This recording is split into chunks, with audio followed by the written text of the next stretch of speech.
शफीक साहब, आप यहाँ पे क्या कर रहे हैं और पानी कितना गहरा है हमें बताएंगे? क्या? बहुत डूंगा। वो क्या होता है? डूंगा। अच्छा, ये उर्दू कहाँ से सीखी आपने? सरकार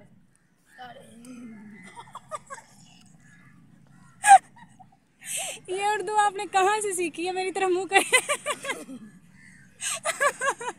ये उर्दू मैंने भी सीखनी है।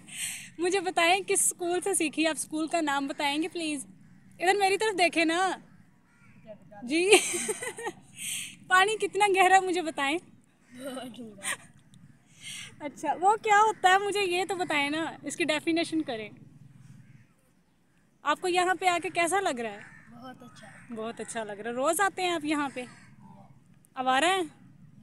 नहीं तो फिर रोज कैसे आ जाते हो? कब टाइम मिलता है। अच्छा अच्छा अच्छा, तो आपने ये तो हमें बताया ही नहीं है कि इसकी गहराई कितनी है। बहुत डूंगी। मुझे प्लीज़ आपकी मेहरबानी, आपके पाँव पड़ती हूँ, हाथ जोड़ती हूँ, मुझे बता दें ये उर्दू कहाँ से सीखी है आपने? ये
है।